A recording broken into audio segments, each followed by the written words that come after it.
فعاش القلب إخلاصا وصرت تحوم كالطير تحلق في ثقافات وتنهل من ربى الخير. What am I looking forward to in Jannah? I can tell you something, I'm just looking forward to Jannah. Then I'll decide once I'm there what I want. The reason I say that is I have a lot of people asking me more than 200-300 questions over the last few years. Will my cat be in Jannah with me? And I'm intrigued at the love that the people who send these questions have for their cats. And I know the answer, but I can't break their hearts.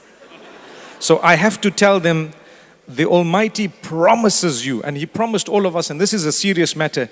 He says, when you get to paradise, you will have whatever you want, how you want it, when you want it, in the way that makes you happy, without changing what you want, even by a speck.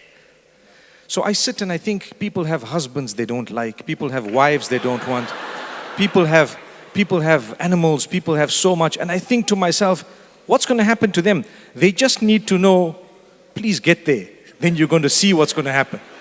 You will be amazed. We are thinking with our little brains of humankind here, when you get there, you're going to have the super brain, which is totally perfect. You're going to have the existence that's blemishless. No Photoshop, it's real, you know.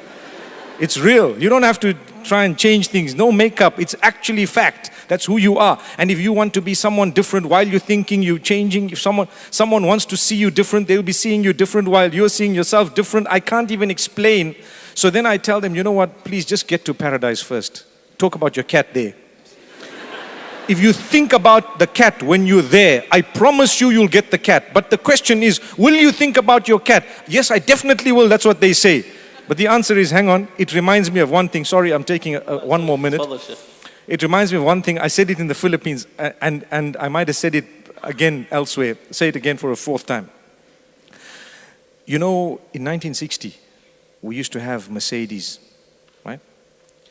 And it used to say 280S at the back. And we used to be excited. Oh, wow. Not that I was born at the time, but I'm talking of a 1960. I'm talking of the 1960 model, 1970. Then you had a series that came. And the guys were saying, I can't afford this Merc, but inshallah, in Jannah, Allah will give me this. The same guy, 15, 20 years down the line, if he was to be given that Mercedes, he wouldn't want it.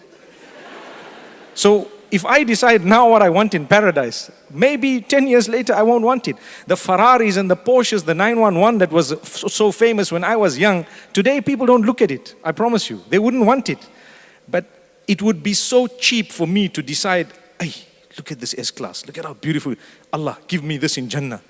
10 years from now, I won't want it myself here in the world. Forget about Jannah.